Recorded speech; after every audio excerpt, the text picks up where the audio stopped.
Hi everyone. तर कालच्या ब्लॉगमध्ये बघितलं असं तर मी घालत होते डाळ. तर बघा बापरे, पुरण करायला एवढा हात जातो ना, हात लाल लाल होतं. पण पुरणपोळीचं खूप मेहनतीचं काम आहे.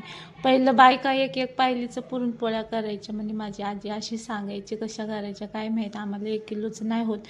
मग पुरण वगैरे झालं, मग आमटीला फोडणी टाकली. बघू शकता कशी भारी मस्त 1 किलोचं पुरणपोळीचं स्वयंपाक बघा मी करत होते. इकडे पुरण झालेलं आणि मग पोरी म्हणली मम्मा मी भजी बनवते नाही का. बघा आता पोरगी बरोबरील हाताला आली माझ्या, तर ती भजी तळत होती, मस्त तळत होती नाही का. 11वीला आहे बरं का माझी पोरगी आता.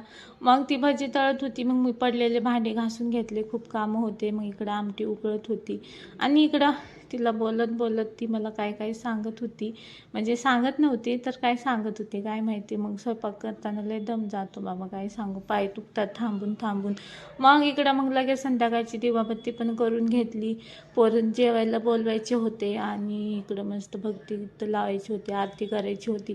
तर चला तुम्हाला दाखवते स्वयंपाक झालेला माझा. इकडे घेवड्याची भाजी दत्त महाराजांना आवडती म्हणून घेवड्याची भाजी. हे बघा घाईघाईमध्ये केली, कसं कसं झालं आहे देव जाणे.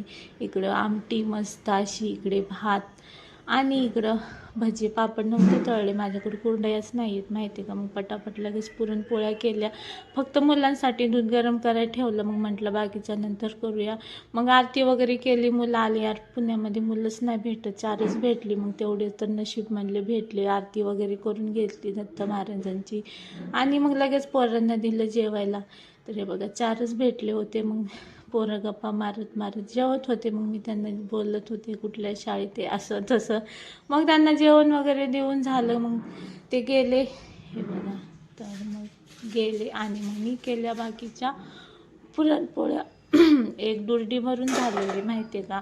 मग नंतर माझ्या पोरीला जेवणच नव्हतं जात, किचन वाटा सगळं आवरून घेतलं. परत रात्रीचं जेवणाला गरम करून घेतलं सगळं, आमटी दूध जेवण केलं आणि मस्त असा आराम केला. एवढा जीव थकलेला.